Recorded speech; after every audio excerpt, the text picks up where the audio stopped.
Pete, EBVs are massive in Angus these days, and there seems to be a continued search for higher and higher EBVs. In your opinion, mate, what do you think the perfect set of figures are for Angus in your environment, in this temperate environment? Well, in the environment that we operate, we look for a set of figures that basically starting with birth weight are 5 or less. I think that birth weight is an issue for people who are particularly inexperienced in the industry, and there's always newbies coming into the industry, so birth weight is a big issue.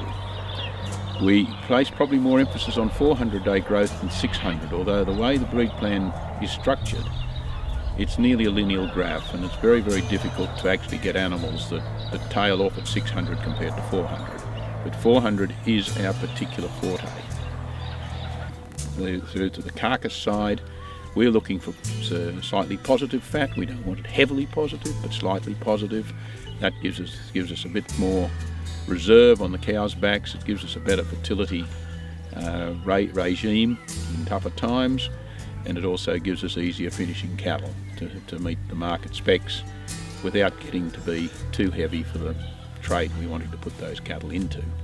We're also looking to have good carcass in terms of yield and eye muscle area, and overall the overall package has got to be pretty complete, and it's no good having any of those EBVs whatever if the phenotype isn't right in the first instance.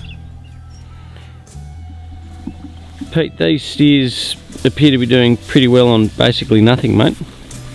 Well, you're pretty right, Ben. The frosted kikuyu's pretty much had it, but the steers are still looking very well on it. There's probably a little bit of green in underneath it, and foraging it out and doing the job. Okay, well then, mate, just tell me, explain your genetic story, the story that we've been speaking about today and yesterday on EBVs.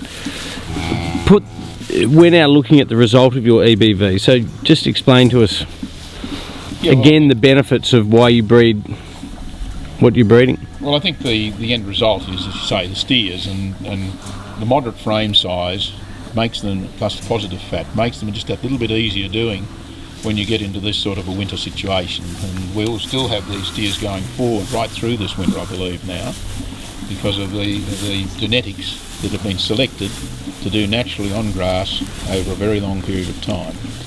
And we'll just continue to push that forward as grass becomes a more valuable grazing commodity rather than grain, which will become too valuable to feed to cattle into the future, and in big ways like we do currently today. You cannot use it.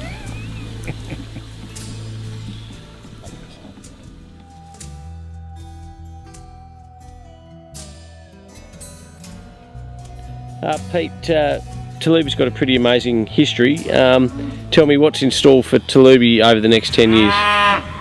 Well, Talooby will continue to produce cattle that are market suitable, of course, but we'll also be very aware of developments in the beef industry, whether they be genomic or breed plan related, or any other form that comes along that we don't yet know about. Combining that, of course, with phenotype and breeding animals that have a balance to them into the future.